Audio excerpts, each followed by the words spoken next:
like to call this meeting to order. It's the regular meeting of the Carrabelle City Commission.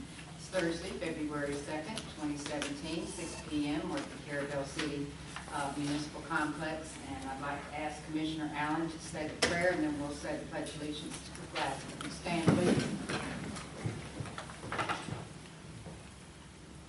Our God and Father, we're so grateful that we have this beautiful day to come together tonight to discuss things for this wonderful city of ours. We ask you blessings on our meeting tonight, that we might deal with those things that would be most best beneficial to our citizens and the future of this wonderful town. We ask you, especially with heavy hearts, ask you to be with our government, with all the conflicts and things that are going on. We can only trust that in your wisdom and guidance that these things can eventually be worked out. And those of our number that are not able to be here tonight, we ask your blessings on them. We do this in Jesus' name. Amen. Amen. Amen.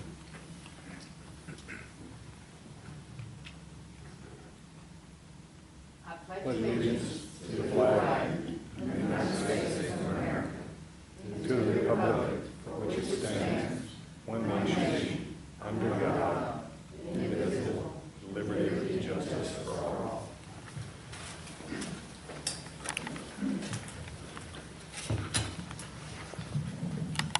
Okay, we'll move forward to the consent agenda with the January 5th, 2017 minutes and the attorney's invoices. Did everyone have a chance to review those items? Okay, may I have a motion to approve or disapprove? Make a motion to approve. All right, we have a motion by Commissioner Mathis. Do we have a second? I'll second. And a second by Commissioner Allen. Is there any other discussion? All in favor? Aye. Any opposed? And the motion carries. Is there any public comment? Any public comment? Okay. All right, we'll move on to Commissioners' reports. Commissioner Walden? None tonight. All righty. And Commissioner I Mathis? have none. Okay, then. And then Commissioner Massey is not here this evening, and the clerk has reminded me that this is her second time in a row consecutive to be absent. And what's the charter state? In 2 consecutive meetings, she would need a motion for an excusal for her absence. In January, she lost her grandson, and today they had a stabbing at the prison, and she's stuck at work. So would we like to entertain a motion to excuse Commissioner Massey? This is I would make first. that motion, Okay. yes. All right, thank you. So we have a motion then to excuse Commissioner Massey. I'll The second that motion. Okay. And a second, we have a motion by Commissioner Allen and a second by Commissioner Walden. Is there any more discussion? All right then, all in favor? Aye. Any opposed? Okay, and that motion carries. And Commissioner Allen, you have a report. Not a report, but I want to tell you I'm very glad to be back. We took a little vacation trip out to Texas and San Antonio, Dallas, and back to Mississippi, where we barely missed a tornado. And we did manage to catch the flood at Houston. So we're glad to be back home. And when you've been out there in that traffic and you come back to Carrabelle, you know you're in a different world. And I'm glad to be in this. Thank you, that's all I have. All right, so is it a different world here or there? Well, they're different from each other. Okay. That's what the difference is. Yeah, all right, thank you. I mean, there, if you get below 80 on the freeway, you're liable to end up, tangled up in one spaghetti things. It's a mess. But we had a great time. That's good. Glad you're back. Food was excellent. Papa, what is it? Papados. And big old sausage with red beans and rice. And I mean, I'm sorry, y'all go back. Y'all like to come on with the meat. So you Now I want something to eat now. Okay. And a crawfish omelet is not bad at all either. Is there anything else? No, I'm better stop. Okay, Y'all have any questions for Commissioner Allen? Okay. I didn't bring you back. All right then, so you all know I have a report, so here we go. I had a busy month. On January the 5th, right after our meeting here, and Commissioner Allen went as well with Ms. Tamara Allen and Russell Large. We attended the legislative delegation meeting in Apalachicola, where Senator, and I asked for Senator Mumford and Representative Shear's support of the city's request for inclusion of the Carrabelle Airport into the FAA's National Plan of Integrated Airport Systems to receive ongoing annual funding. And then I also requested legislative assistance for funding of Central Water Extension that will complement the Northwest Florida Water Management District initiatives and provide the residents of the Lighthouse Estates with clean and safe drinking water. And then I believe Ms. Molly will report on that legislative budget request. On January the 10th, I met with FDOT Aviation project managers with Tim Sullivan and Courtney here at City Hall to start with, to discuss the ongoing and future needs of the airport, and to once again request their report of the city's support of the city's request to be included in that FAA plan for ongoing funding. And then we left City Hall and went out to the airport after we gave some PowerPoint presentations here, and Mr. Sullivan's going to report more on this. On January the 11th, I attended my regular TDC board meeting, one of the two meetings that we have each month, and they're finally realizing that Carrabelle is over here, and actually the east side of Franklin County is here and alive and well. And then on January the 16th, I participated in the fly-in workshop. On January the 17th, we had our CRA meeting here. The major projects going on in the CRA district is design and layout for the Marine Street parking lot, resurfacing of Avenue C, Southeast Avenue C, and the small parking lot at the design of a small parking lot at the corner of Marine Street and Southeast Avenue C, and placement of milled asphalt on Southeast First Street. And then we're going to do repairs of the Marine Street Pavilion and the old Coast Guard dock. It looks like we're going to get the grant that we've been waiting on there for about a year to have that. And then, of course, the Northwest Avenue B project for commercial revitalization. And then on January the 17th, that same day as the CRA meeting, I attended the Restore Advisory Committee. I sit on that committee. That meeting was in Appalachia. I'm not going to go over all this long list, but I sent Courtney and Russell a list of the items that we discussed there. You can see on most of those things in the minutes from that meeting at FranklinCountyRestore.com, FranklinCountyRestore.com. And so we've done the Franklin County Needs Assessment where Leslie, Cox, and Courtney and helped me put together a needs assessment. Before that was done, they did not even have Carrabelle even listed anywhere on any type of resources. So I got them to give us an extra 2 weeks, and they helped put together some resources, and we're listed now on their needs assessment.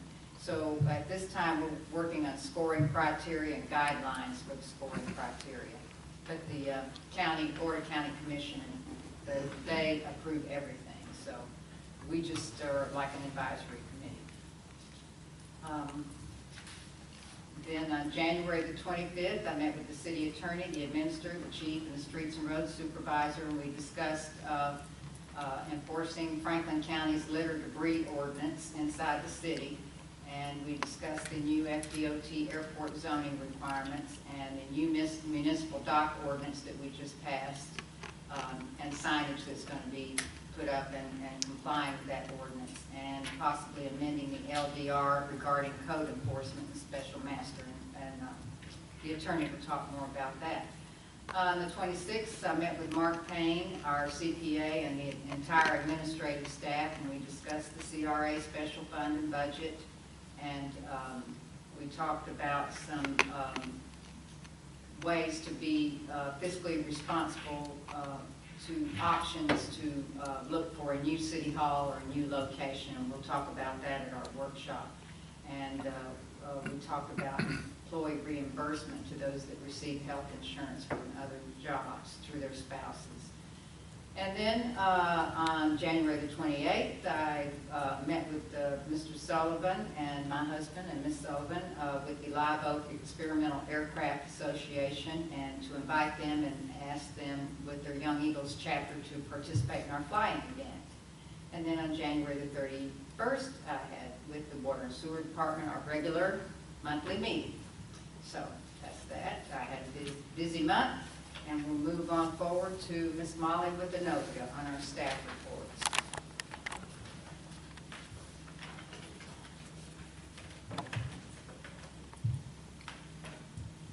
Good evening. My name is Molly Mitchell. For those of you who don't know me, it's been a while since I've been here. Russell's been taking over. Quick overview of the projects. The CDBG grant, Fred Fox is working on the environmental impact assessment that goes, that has to be performed before we can start construction. The FDOT Small Communities Outreach Grant, we do have this, and DOT should be contacting us. They said spring of this year, so we'll be monitoring that for them to contact us and begin the process for that project. The 4th Street pedestrian crossing construction is completed. We will, I did a walkthrough today, and everything seemed to be as planned. I saw the expansion of the driveway, and so that turned out good. So hopefully everybody's happy. The Sands Park improvements, we have received bids for the gravel parking lot and the asphalt trail, and we're continuing to work with the local dock contractor. He has some accessibility issues with his equipment, so we're working on kind of modifying the plans and figuring out the best way for him to construct it with what he has. The City Hall planning study, we understand that the city is considering numerous alternatives, and we are available for any assistance that you need, so feel free to contact us with any questions. If you want us to look at a parcel or anything, you can take a look at that. The Water Management District grant for Lighthouse Estates. There's 2 parts. We have the water and the sewer. The sewer will be heard by the Water Management District in February. And for the water funding, we have sent budget request forms to Senator Mumford's office. That was due this week. We got that in by the deadline. And Bashir's deadline is next week, and we have that form ready to be submitted as well. Any questions? Yes, I've got one, and this came to me today, and I just wondered if you may not have any information on this, but when the grant that got our streets done originally, the tap fee was waived, and so it was put in on a one-time basis. You know, if we got it in when it run the lines. Will that be, do you know anything about whether that will happen out at Lighthouse? I am not sure. We'll have to kind of find down the line. But I can ask Russell about it, because he probably is familiar with the first time we expanded, so we should be able to. And that's normally what it's for, because the tap fee would cover putting in the line, but the grant would help with everybody else's tap fees. Yeah. We can look into that, and we'll report back next month. Right, because, you know, a lot of those folks out there don't have a whole lot of money. Yeah, So, it makes sense to kind of. so that just seems to be right. And I think if I remember right, in the estimate, I think we included that in the estimate. But I'll have to double check and get back with you. I think I understand, there was a fellow at the legislative delegation meeting that spoke after me, he was with the Water Management District, after I requested the funding for the water side. And he said that there was funding was funding available at the Water Management District for the sewer project, but that it was funding, there was a project in Apalachicola, sewer project in Apalachicola, and they didn't use all the funding, so they were wanting to use it here in the Carrabelle area. But there's a hold on it right now because they had to change work order in Apalachicola, and now they don't know how much is going to be funded.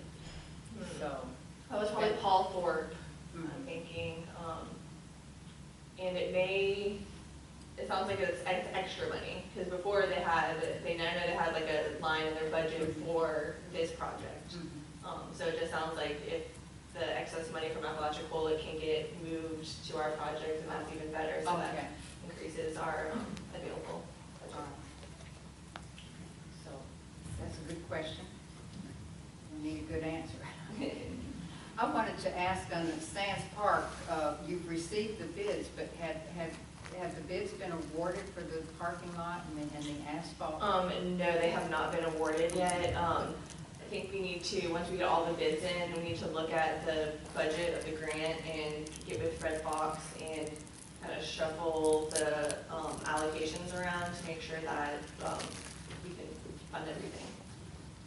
Okay, so you have received the bids? Yes, but we Okay. haven't awarded them yet because we're waiting on kind of getting the big picture of everything so we can not steal money from another part of the project. All right, okay. It's been a year and a half, so, and I know you know that. Yes. Okay. All right. Does anyone have any more questions for Molly?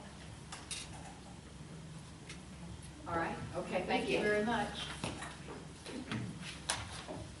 And then we'll move forward to Ms. Tamara with Waterfront Partnership report.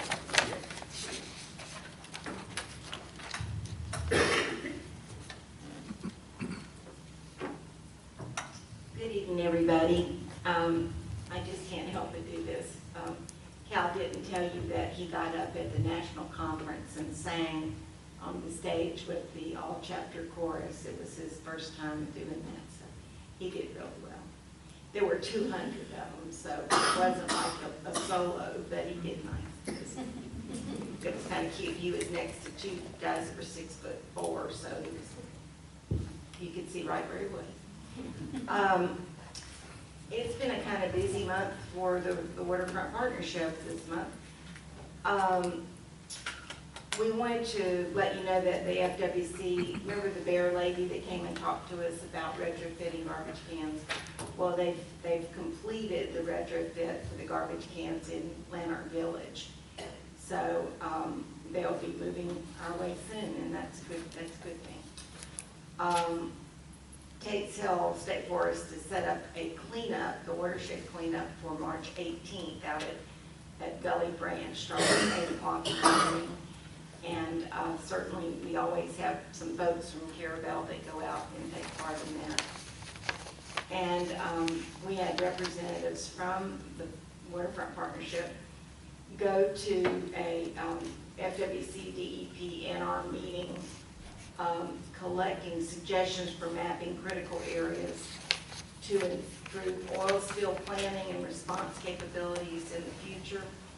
And several people from our group went to that and got put in some good words about being sure that some of the Carrabelle locations that are vulnerable should there be an oil spill again are on that plan.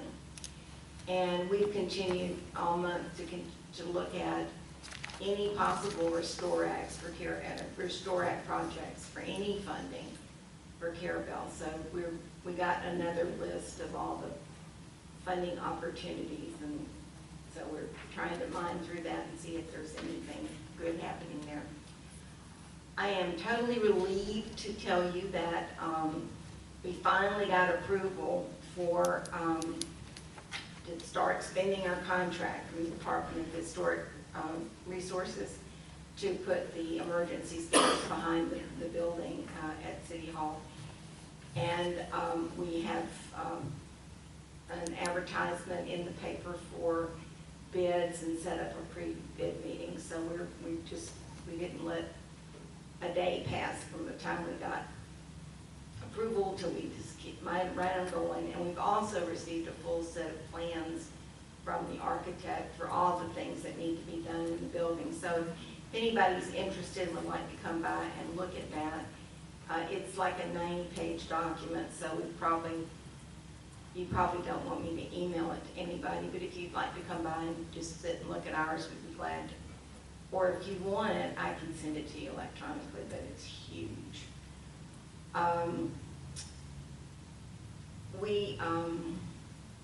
After you all approved us going for a nomination for the National Register on the Justice Building, we got in touch with them, find out what we do next, and they're asking us to complete a new listing for the master site file. And the master site file is that place in the archives, historical resources, where each of the buildings in Carrabelle that were historic were listed back in '09, and some of them have been updated since then. So we'll be updating the master site file to include all the changes and improvements that have been made since then, and be sure we have that done before, because that's a piece of supporting document for that. And if anybody has any photographs of Mr. Justice, I've asked his daughter and others, but if any of you know anyone that might have a picture of Marvin Justice, they would like for us to kind of write up his own story as part of the supporting documentation. Just let me know. And we had our first of the film, the museum is showing a film festival this year. All the films that were actually taken, footage that was used out of this area, things that were done, and movies that were filmed in Carrabelle, and two of them are commercial movies, Yuli's Goal and Coastlines. And then the other two are documentaries. One of them is a documentary about the Apalachicola River, the American Treasure. I think some of you have probably seen that. And it'll be at the end of the month, the end of the series, which is in March 16th. But the one coming up next is a documentary. This will be February 16th, Forgotten Coast, Return to Wild Florida. And this is something we were not familiar with, that we actually purchased it from a Boston public television company, which is unusual. But we were very happy with 48 people who signed in and enjoyed the movie, and we're looking forward to, we're holding the film festival at the Senior Center. And so if anybody, I have another flyer here if anybody needs information about those. And then Saturday, where the Historical Society is holding our usually every year we do a series of talks, and the ones this year are going to be about the Civil War in particular. Excuse me, Mr. Frank, I already told you this, but I'm going to say it again. The one Saturday is two presenters talking about the one is letters to home from a soldier who was a Union soldier that occupied Pensacola. And he wrote letters back home all about the conditions and what he found and the people and all kinds of very interesting speaker. And then the other one is Mike Kennett, which some of you probably know from the Orman House. He's the state, he's with the state park there, Ranger Kennett. And he's written a book called Apalachicola Pearl, which is the Civil War from the point of view, in Apalachicola, from the point of view of an 8-year-old girl who lived there. And she's a creation of his imagination, but all the circumstances of what was going on there in Appalachia are very interesting. And so that should be a wonderful program. And we're having it at Seaporters Marina upstairs in the old restaurant building. And they were kind enough to let us use that for free. And we're still waiting for the vendor to get the signs up at the restroom down at the waterfront. And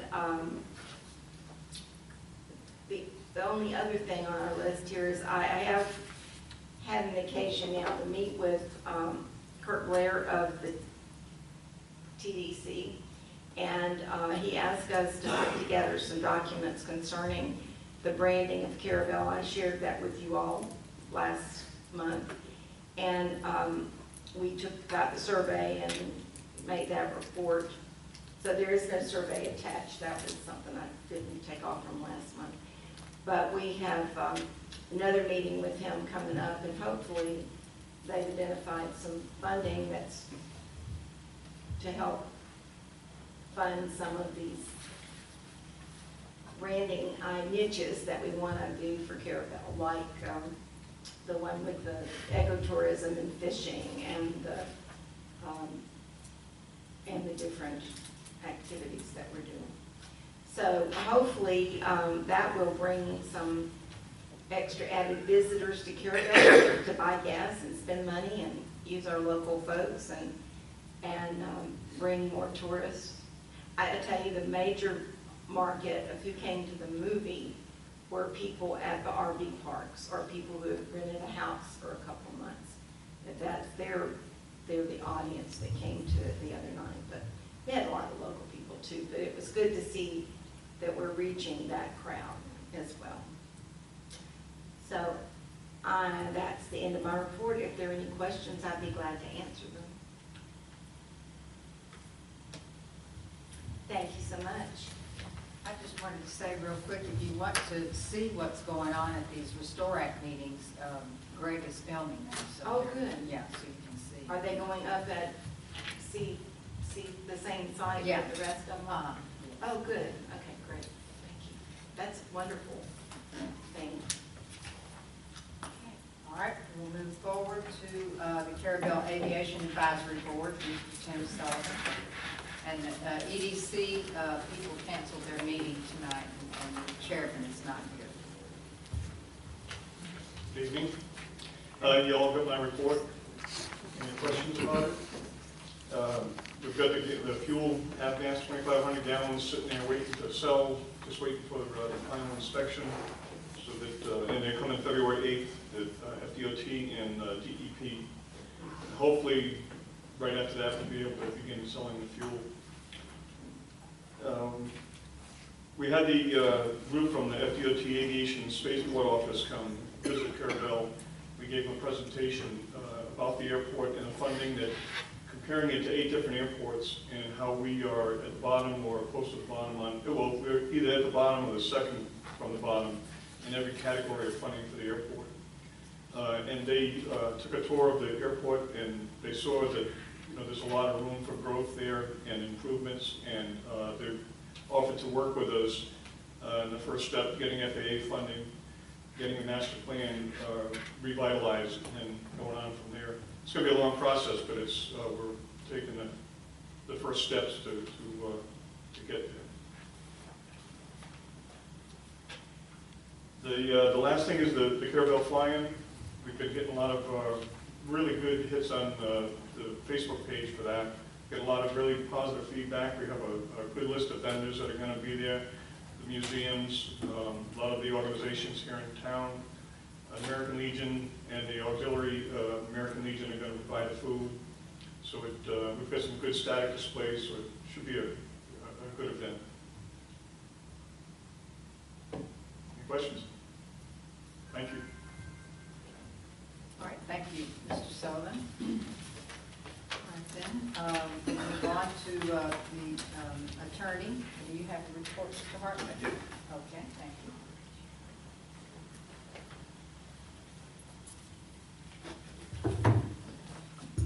you. I have 3 quick items. One is, we've talked about this, the airport zoning that's being required by FDOT to be put in place through the Land Development Code, the comp plan, and we discussed getting with the county and seeing what their approach was going to be, and then kind of drafting behind them on the zoning, any zoning changes that we need to make, land use changes around the Carrabelle Airport, because it is half and half. Basically, part of the airport is located in the county, is part of the airport is located in the city. I talked to the county attorney. He has not received any direction from his board to move forward on any land use changes or zoning changes as to county airports and did not anticipate that in the near term, deadline being July of this year. And so we are basically, I won't say on our own, but if we are going to implement those changes and in order to comply with the federal mandate that FDOT has and then passes down to us, then we need to move on that ourselves. So we're kind of, I won't say on our own, but we'd be moving ahead with that on our, by ourselves. And I can certainly discuss with staff as well as at the next meeting, lay out some options on how we can do that. I've reviewed the, not entirely, but there's a 300 and some odd page guidance document from FDOT, and it's certainly something we can do ourselves. It's just complicated. So we have to get moving on that. It'll be on the P&Z meeting slide. Okay, so we'll get a start on it, at least at P&Z, and they'll be able to make some recommendations back to the commission that we'll hear at the next meeting. Next item was another thing that came up during our discussion with the county was that it looks like the county is at least exploring and moving towards, it looks like, mandatory garbage pickup. That issue's come up in the city before, over the last, certainly over a decade that I've been off and on city attorney. The city has not opted to do that. We have some non-exclusive franchise arrangements with waste management and the large commercial waste management companies, but we've never gone to a mandatory garbage pickup. Wanted to check with the commission to see if you all would like me to stay on top of that as far as what is the county doing, where are they going with that. If they move towards mandatory garbage pickup, it would be a bill that would be added, or a charge that would be added to the tax bill for county residents. And there would be probably some, potentially, if it's even possible to do, there would be some business sense in combining efforts. I mean, if the city decided, hey, we want to do mandatory garbage pickup too, then while the county's negotiating with a waste hauler, we could get in on that, potentially. I mean, the county doesn't have to let us in on that, but I can talk to them and we can see if there's a role for us in playing that. But that needs to be, first, the commission with Carrabelle needs to, we would need to have it on the agenda next month. Do we want to go to mandatory garbage pickup? It was a tough issue in the past. Next reviews on it. So. Do you know at this point, is the county just in the discussion mode, or have they developed an ordinance, a draft ordinance? They're drafting an ordinance, but it is, my understanding still is discussion. But the discussion, they're very serious about garbage now. So the impression I got, which of course could change just based on political wind, but was that it's moving ahead. That they are in negotiations. I mean, they are talking to waste haulers on, what the cost would be, how it would be implemented, all that, when it would be implemented, all that on. So they're negotiating and moving ahead with the legislative action to put that in place. But voters can get in an uproar over it. I mean, to me, what we used to argue about in the city, the city's a lot more amenable for universal garbage than the county is. The county's got their hands full, spread out like they are, whereas we're more geographically confined, and we can run a truck and run it that way. So. But they are considering assessing a fee onto the tax bill. Yep, that's how they would collect and then remit the money to the waste management or the waste hauler that they finalize the deal with. It would show up on your tax bill. And again, the city has both options. There are three options: not do anything, keep it as is. Number two, if there's a place for us or if it can be done, then we could follow that same path and simply also do a franchise with the same hauler that they're using and basically cover up the county other than Appalachia. Or number three, we do our own franchise with a waste hauler for garbage pickup. And do you think joining in with the county, if they would allow that, that would provide better rates for everyone overall? haven't talked to the waste hauler, I haven't talked to the county about this, so, but off the top of my head, the impression would be, we would save from an administrative cost perspective, is that we're not sending out the bills, we're not remitting the money, we're not dealing with all that.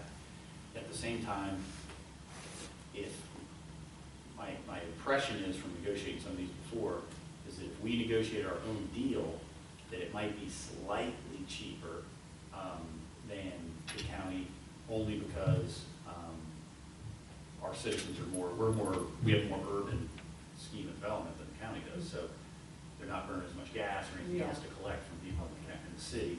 And then, I'll tell you, actually, the county has a good advantage of tipping fees. I mean, I don't know what they'll do with that. If they dispose of household garbage at the end, you know. Waste Pro doesn't currently use. They don't use it. Franklin County. Okay, so, I'm sure that would be in the deal. yeah, and that's part of the deal that, you know, understanding the deal would be very, you know, informative for us to see if it benefits our citizens. And everything else. So we can look at that from just an expense standpoint. Is it better for the city if we can? If the city decides to go universal garbage pickup, are we better off joining with the county or doing our own thing?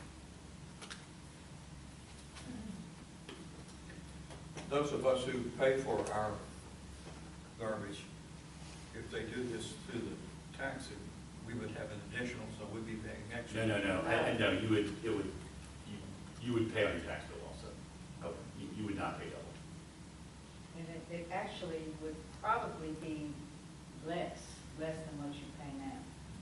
In other cities, it's a considerably low. Leslie Cox did a little survey for me in Wakulla County, and it looks like her bill would be, if she had the same bill in Wakulla County, would be about $100 a year less. So, So then Waste Pro would be doing it? I don't know, it would be whoever you negotiate with. Yeah, it would be Take the probably the lowest cost from a legitimate provider. Yes, sir. In that case, you do want to specify whether they're going to do bear-proof or not. Because right now, we pay more for bear-proof containers. And so if they're going to be doing it, and I think that that's only natural here, then you ought to do it for bear-proof containers on all of them. And it might even reduce the cost of money. Well, we haven't gotten that far yet, so. Just put that out there. Okay. Should I put it on next month's meeting? Would you all like to just discuss it next month and have Mr. Hartman report back to us the county's progress, or maybe even if they have their draft ordinance available, maybe a copy of that for us to review? Sure, I would like a copy so I can read it. all it is a couple phone calls, and I'll get more information after this, and find out where I'm at. Could we have it on the agenda without the obligation on the agenda for discussion only? Absolutely. Okay. Yeah. What do you all think about that? That's fine. Okay, and then we can just have discussion and see how the county's handling it. Maybe we'll have a better idea of what it might cost to the individual customer, and just move on from there. So is that okay, Ms. Keisha? Yes, ma'am. All right, thank you. Sorry, one last item. I talked to Courtney earlier today about this. I was contacted by Mr. Curran on behalf of Mr. Nobles, on the issue of, I know this has come up for the commission before, on potential pay that he feels he's owed. And there's no litigation, nothing like that, but he has hired an attorney who contacted myself and wanted to explore settlement of that.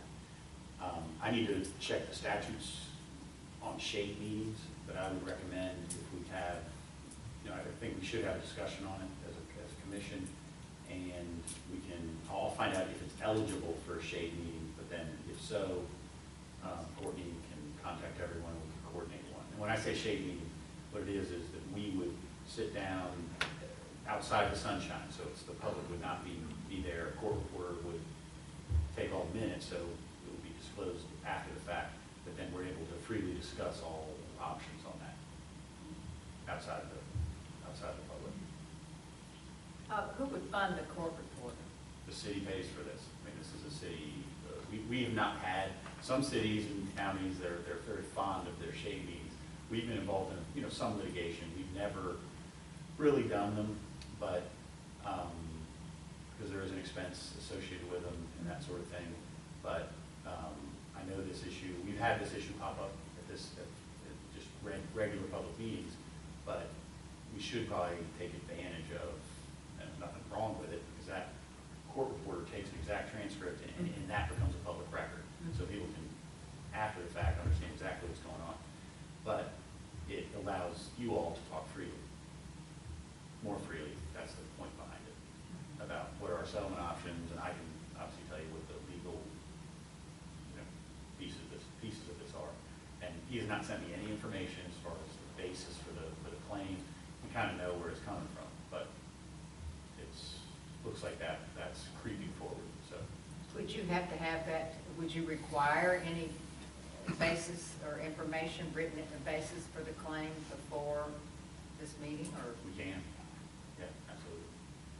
I mean, we want to have as much information to make a decision at that meeting.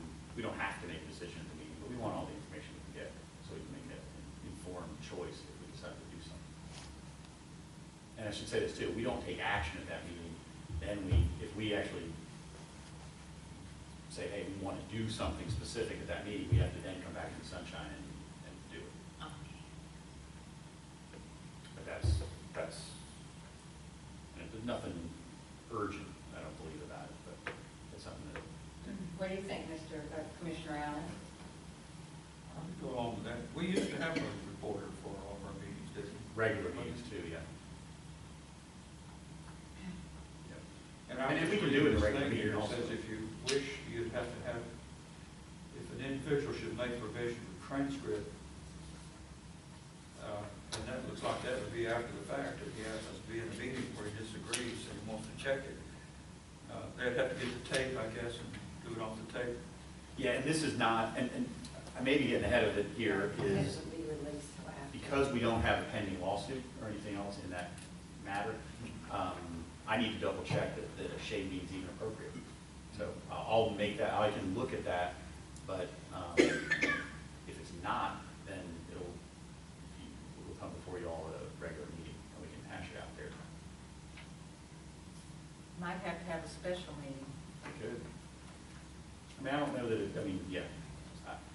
What I, obviously my concern as the lawyer is that we do this, I mean, we've had a number of litigation where we talk about at the meetings is, you know, that airs out things, or people can take positions or make statements that may not help us, or maybe they may not be informed statements or whatever else, and that's a problem as a lawyer. We're better off hashing things out, especially when it involves potential litigation in the shade meetings. I mean, that's why they were set up by statute.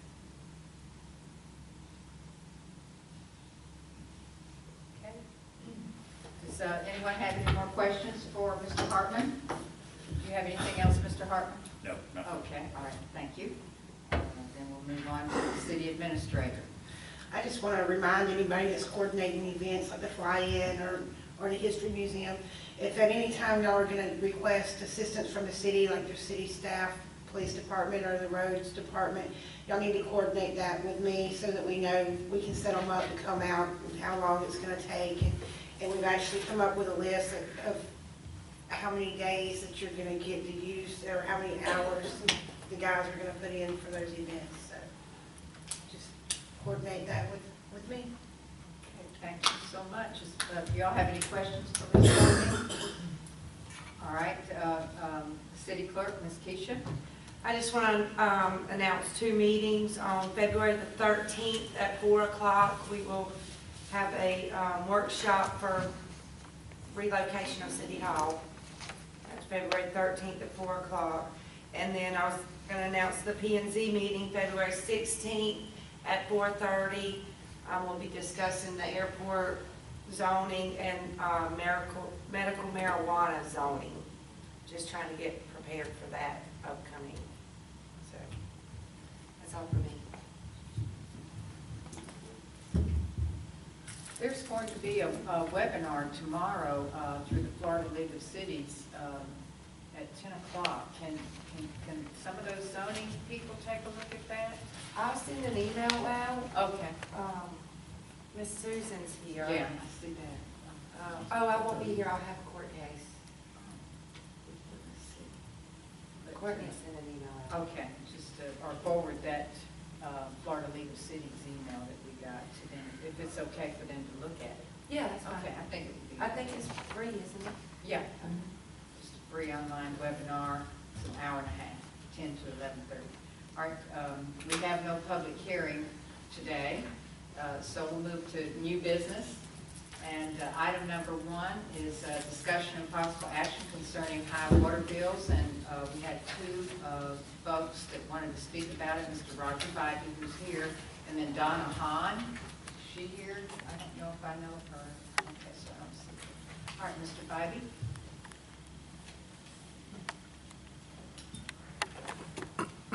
Is this on? No. No. There you go.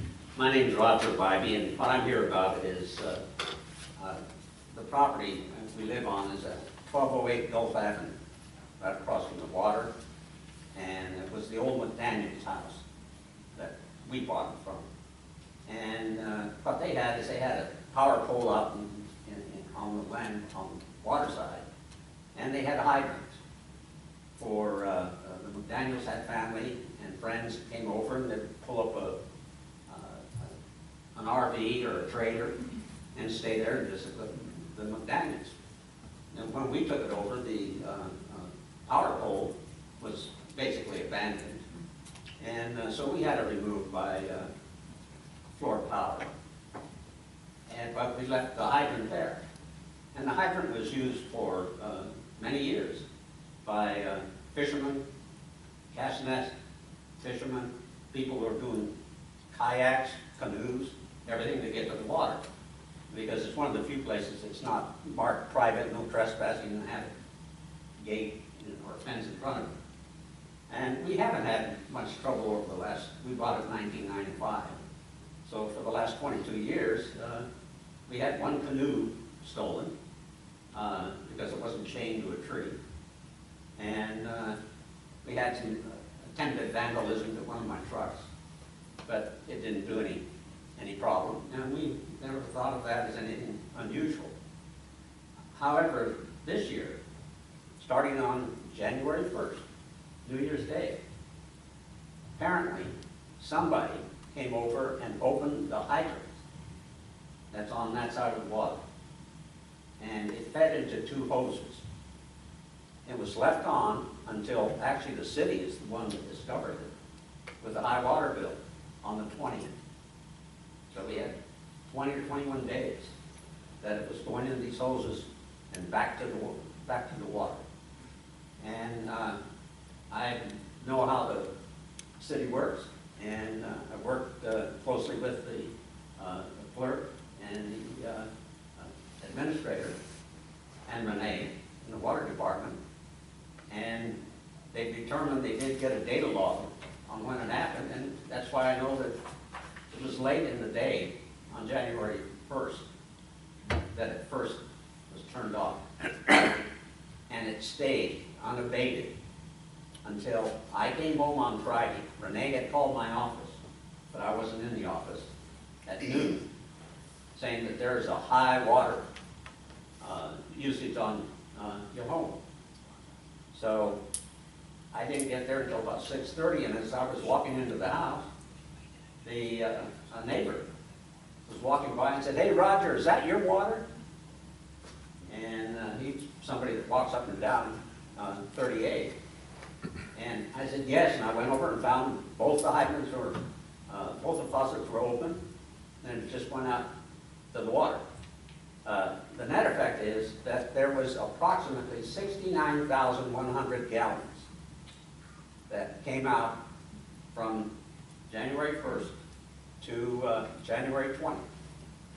And I understand that ain't your fault. It's not my fault. but it is a case of vandalism. Somebody turned that thing on, and since it's not in on the north side of the road, it was never noticed by anybody except that one neighbor, and by the city water management.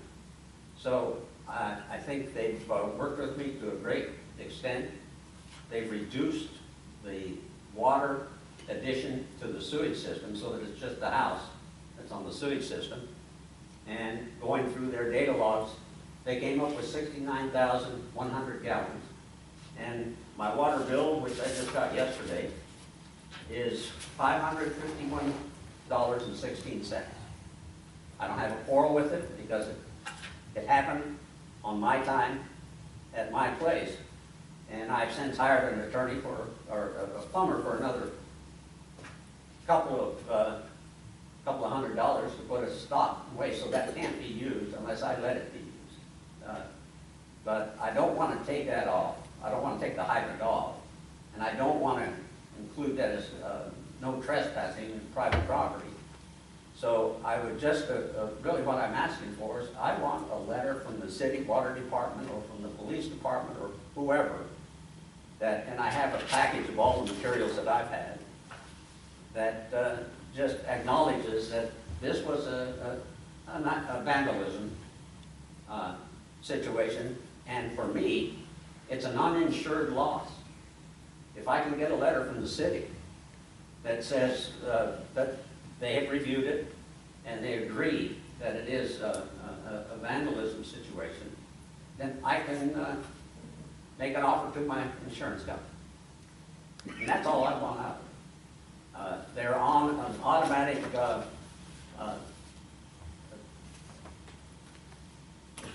pay from my checking account on that. And so that just happens automatically every month. And I've already told Keisha and Courtney that that's fine. For this month, just take it out of the account as normal. There's no problem with it. But I would just like to, I'm asking you for your assistance. Any questions? Roger, I think whoever did that at your house also did it at mine. I had a 60,000 gallon go through mine in January.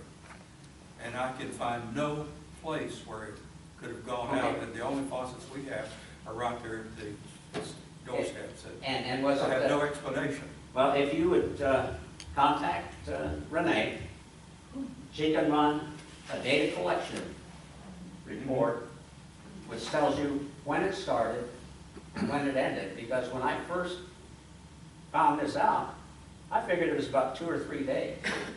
But with the data collection, the data log, you found out when it started, and this one started on January 1st in the last quarter of the day. So this is about 6 or 7 hours, and I did those calculations based on how much gallonage came, so it had to start in the afternoon or early evening of January 1st, and it didn't turn off until I turned it off on the 20th or 21st. And you can see in the data log when I turned it off. But that would be what I would have you, I suggest that you do the same thing, because it's something that happened on January 1st.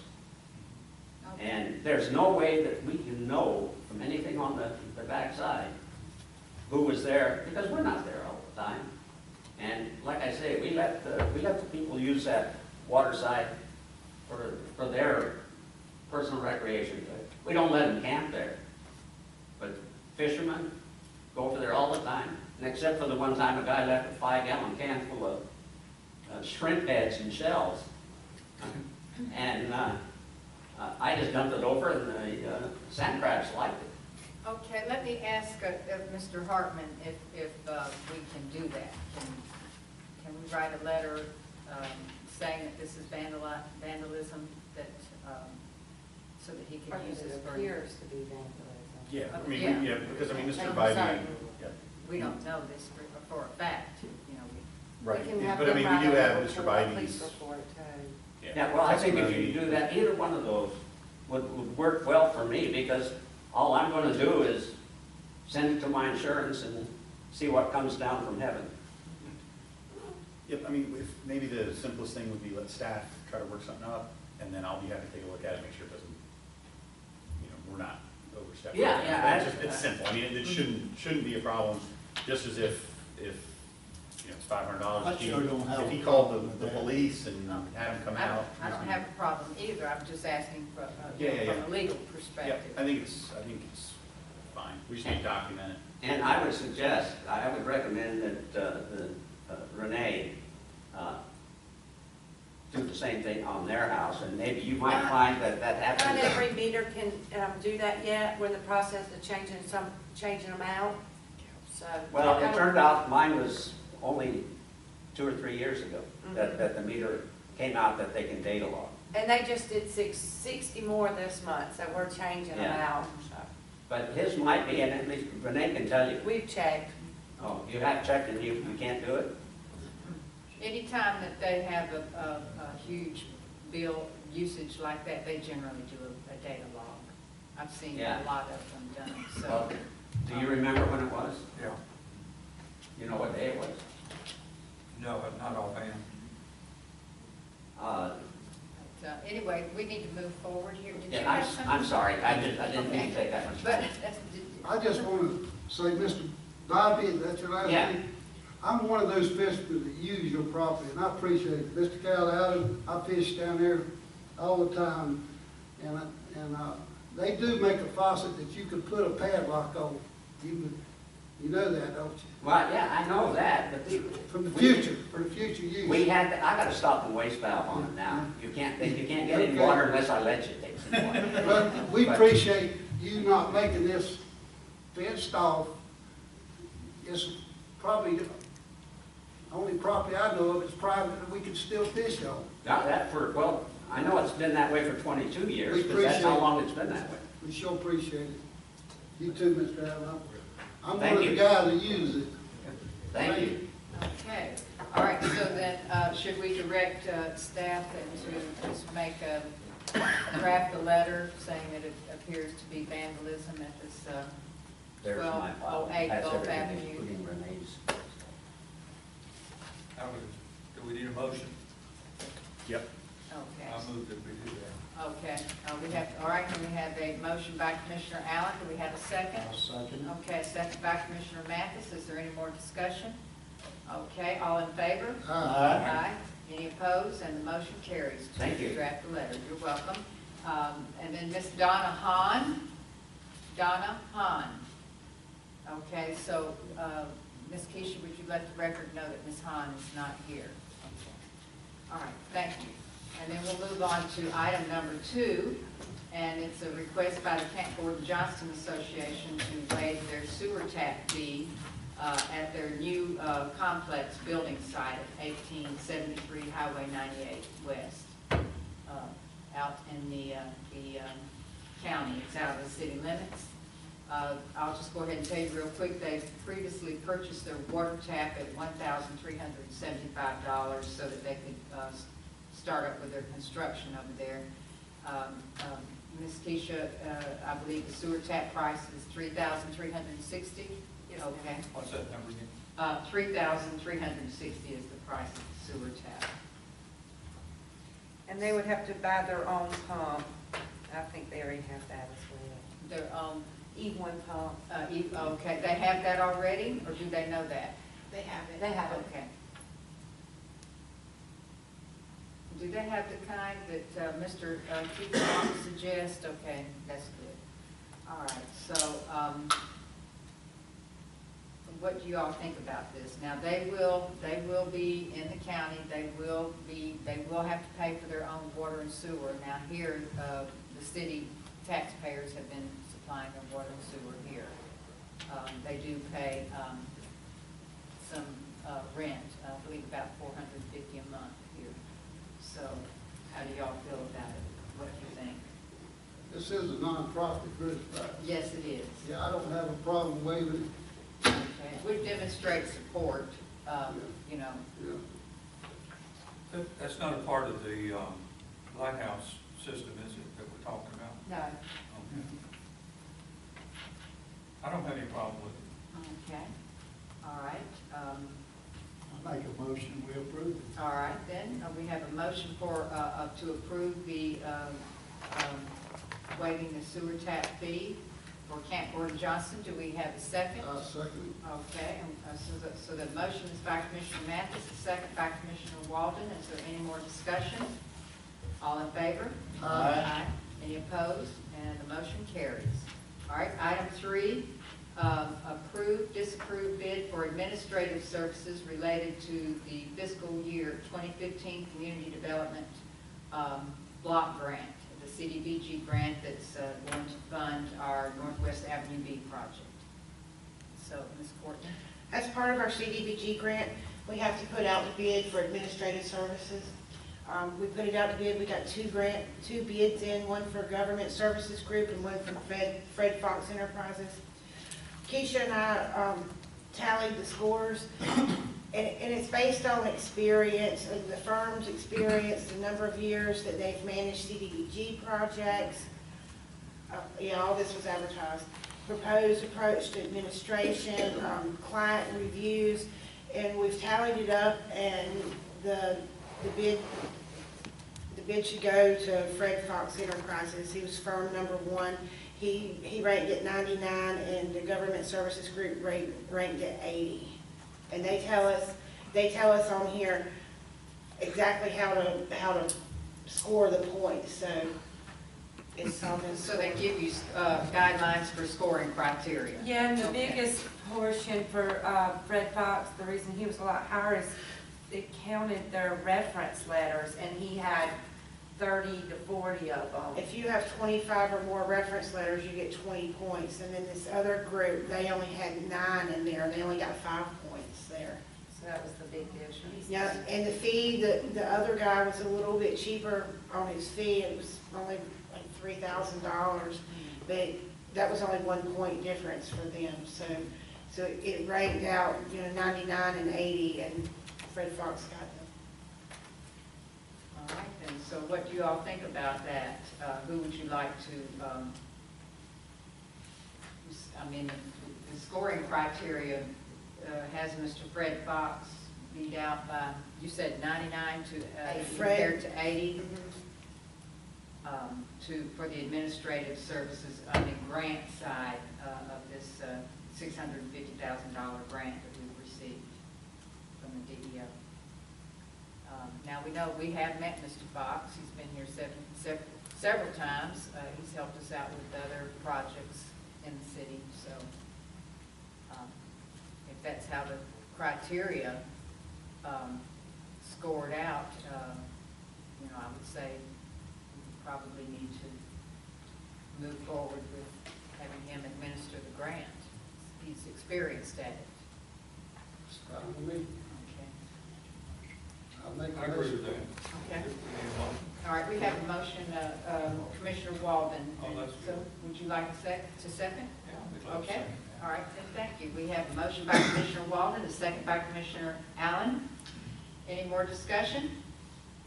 All right, then, all in favor? Aye. And any opposed? Okay, then the motion carries. All right, we'll move on forward now to item 4, discussion and possible action concerning promoting part-time Officer Bryce Carlson to full-time. Okay, would y'all like to come up and introduce yourselves? And,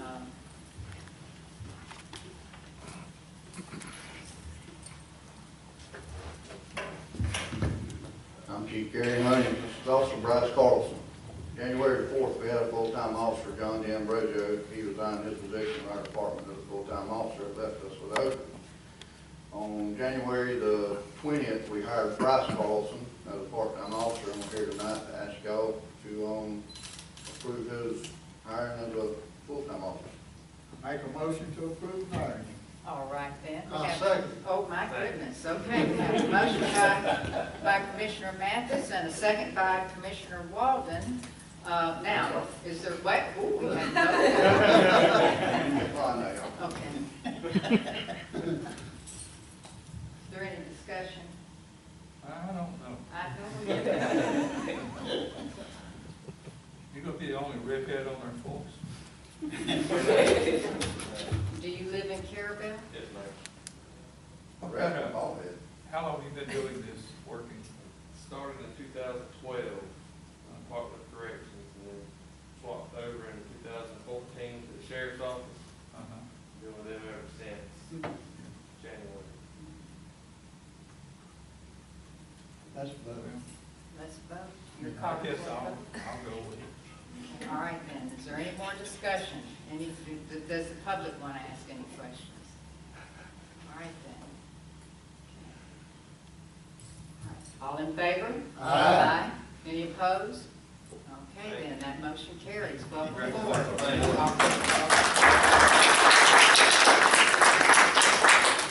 You folks put your life online every day. You stop a car or go to a house that's having problems. We really appreciate the work you do. Just please be careful. Sir. Keep your eyes open. Thanks. All right. Okay, we're glad to have you. We hope you're with us for a long time here at Carrabelle. Okay, item 5, discussion of possible action concerning the code enforcement officer. And we're just going to toss this around here a little bit. We put it on the budget, a line item to possibly hire a part-time code enforcement person. We budgeted $10,000 for that. So we need to go ahead and discuss it. I've got to make a suggestion. Okay. Ben's to Mr. Massey, not here tonight. Can we just table this to the next month? That we can. I mean, this, I think she should be here because this is pretty serious. If we do this, we want everybody on board. All right. Do we have any tentative applicants at this point? We haven't, that's what this was here for, just to see if we even want to put it out for advertisement to Just sell. to discuss it a little bit. We're code enforcing is going on right now.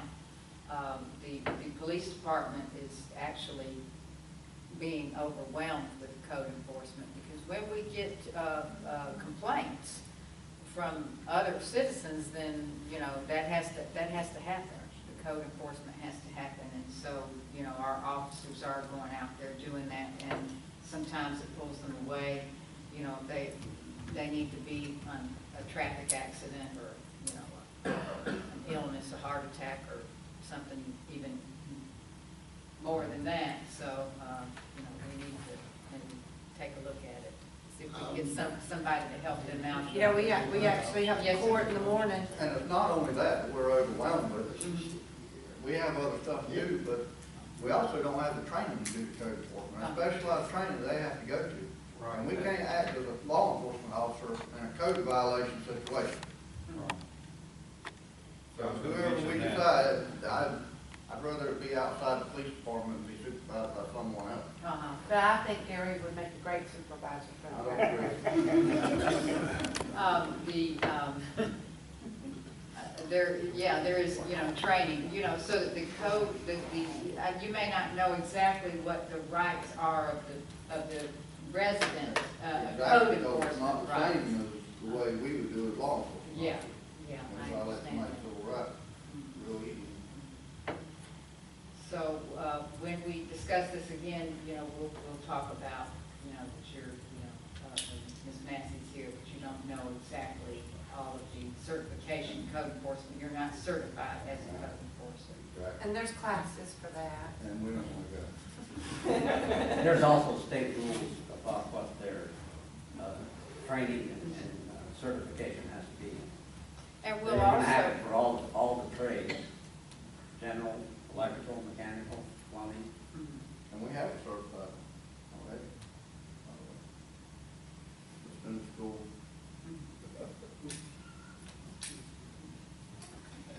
I've been helping out. I mean, me and Courtney, between me and Courtney and Gary and the other police officers, we, if it seems like it's gonna be a violent case, then we send them, the known drug dealers and stuff like that. But we're actually going to court in the morning for one.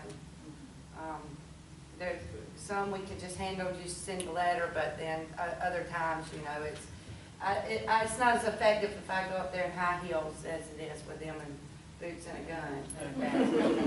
And we don't mind doing that, helping out. Going along with us.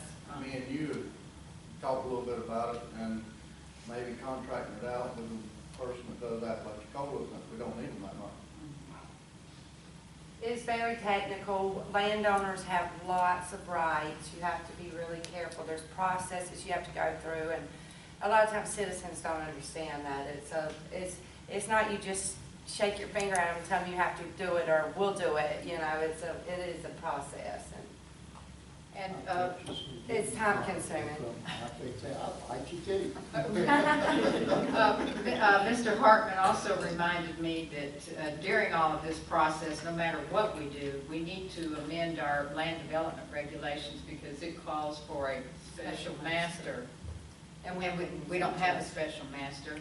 The clerk has told me that the special master must live within the city limits. We can't get enough people on our Economic Development Council. We can't get enough people on our P&Z. I don't know where we could come up with a special master that, you know, was qualified. So the attorney has suggested that during all of this that we might look into amending our LDR to where we would let any cases that had to come before a hearing, that it would be a court, go to the judge.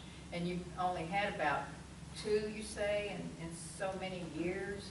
Well, we've seen that be getting them more often now. I mean, the public has been obviously wanting the city to crack down on these code enforcement issues, and we are, and then this is what we get. We get a bunch of A lot of times you have repeat offenders, but they correct the violation, but then they do it again. But once that case is closed, you can't send them to court or to the special master because they corrected it, but they just, 60 days later, they're doing the same thing again, so. Okay, well, although we've had some preliminary discussion, would you like to make a motion to table this for further discussion and possible action? I would like to make a motion that we table this to the next meeting. Okay. So our missing commissioner will be here, so she can put her input in it. Well, this is 2 things we got in this community is serious. That's our garbage problems and our litter problems. And when we do this, it's going to make a lot of people mad. So we better be prepared. It'd be all right. It'll be all right. Get a bigger stick, know your gun.